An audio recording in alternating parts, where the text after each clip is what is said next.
What's up my peeps, welcome to Luimarco's I salute you wherever you are. Just came back from my gym around an hour ago and wow, very good feeling post-workout. Plus I watched a very good video made by Mr. Jason Blaha, Ice Cream Fitness. Matter of fact, he told me prior to publishing this video, he told me, bro, I'm gonna make the installment number 2 about the fake natties.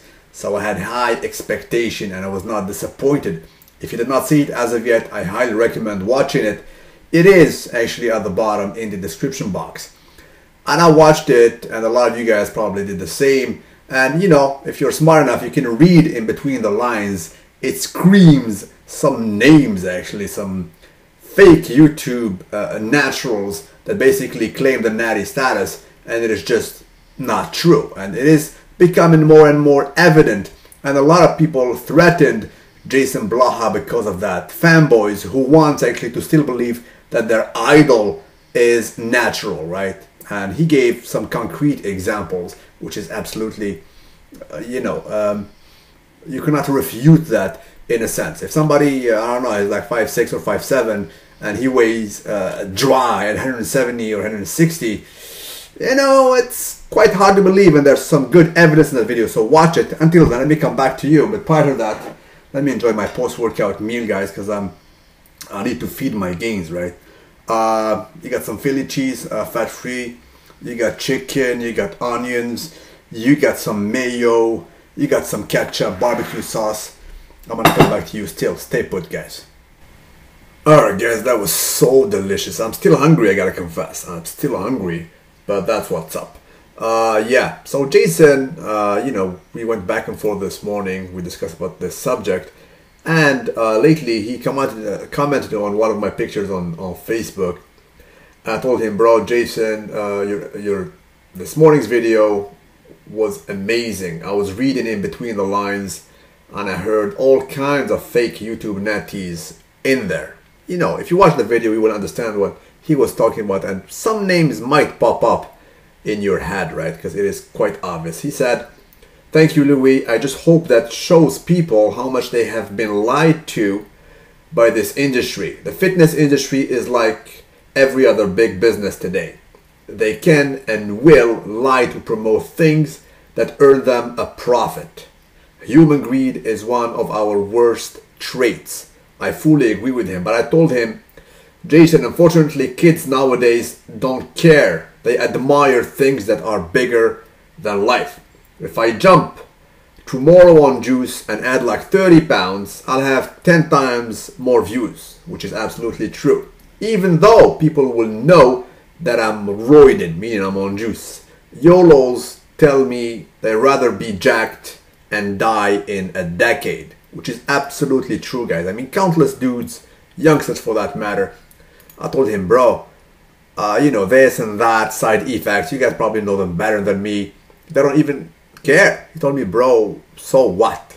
So what? Let me be like this and then I'm gonna die. So trend and clean on a daily. I'm saying trend and clean because they're the most famous stuff the fake natties are taking. Usually they don't go on high dosage of testosterone because testosterone will definitely give you that obvious pump, you know, that juice pump, you know, that will be so obvious, you know, with that moon face and the water retention and whatnot. So these guys are on the trend and clean bandwagon. They favor that.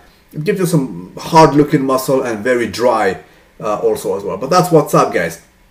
I made countless videos about this, but the truth needs to be told. YOLOs don't even care. I mean, some characters on YouTube are clearly enhanced, yet people still admire them, because today youngsters only want an extreme version of everything. They want a superhero-like figure. You know, back in the day, there was like, I'm gonna give you an example about music. There was like rock, but rock was not hard enough, so they created hard rock, and then hard rock was too soft actually, so they created metal, and metal was not okay, so there was death metal. And right now probably there's, I don't know, demonic music, satanic music, or whatever, acid, you name it, some crazy names, and probably the worst thing they will come up with will be not soft. I mean, it will be soft too much, not hard enough. I'm talking about the death metal that will bring Satan himself to sing. It will be okay. It happens everywhere. I mean, my car is, for God's sake, 400 horsepower. When I go on forums, people say, you know, it's underpowered. You crazy, you? I mean, the car is merely like 3,300 pounds. You know, it flies like crazy. For them, no. Stage 1 is too soft, bro. You need to go at least stage 3. Put a med kit. I need to put down like a freaking 500 horsepower or even 600 power. Change the turbos, remove all the bolt-ons. They go to that extreme. For them, it's never enough. They don't know the notion of an overkill. So it is today's trend. I mean, just look at football in the NFL. The average weight nowadays is 260, 280, if not even more. There is no limit. I mean, back in the day in the 80s, I mean, guys were like 220. Take a look at WWE. There is no limit. The bigger, the better. Again, let's come back to bodybuilding. Back in the 90s, Francis Benfato competed at 170. Was it 1990 or 91? Either or, right? He placed 5th. And you know what? He could have actually placed better because he was clearly the best physique. The thing is, they did not know him. Joe Weider literally took the Sandow statue from Lee Haney's hand and gave it symbolically to Francis Benfato. It's like, you are so good, but you know what? We don't know you as of yet, right? So he could have won versus a 240 pound, just to tell you that he was like 5'6", right? And that was an amazing physique, clearly enhanced, openly enhanced. So again, that was a very eloquent comment on Jason's video. A dude says, this clearly shows that if a guy comes to you, he said, bro, I'm 5'6" and only weigh 160. That's not a proof that he's natty, because back in the day, you know, Frank Zan, Lee Labrada, Francis Benfato, all these guys used to weigh 160, 170 professionally and enhanced, right? So that's not a proof, guys. But then again, I'm making this video just as a follow-up because there will always be this fact. Fake naturals or even enhanced people, a physique that is somehow looking enhanced will always attract more people. And it is the reason why all the federations that are born and they claim the natty status, after a while, they have basically to accept fake natties. If you want to continue make money, if they want to attract promoters, they need to accept bigger than life physique. You can also put a parallel with women's bodybuilding. Go ahead and on YouTube and type in 1980s bodybuilding, female bodybuilders.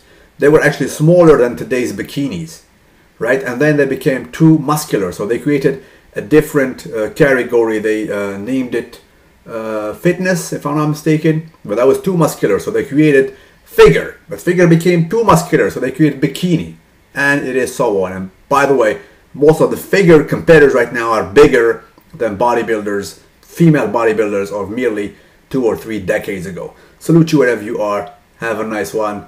And, you know, be proud if you're natty. We're a minority, but be proud of it, right? Because we will last longer. We will see in a decade from now if YouTube will stay alive. You will see these guys transforming, but not in a good way. You know, because Tran and Clan is no free ride. Salute you wherever you are. Please like the video. If you have any comment, feel free to put them at the bottom. Have a nice one.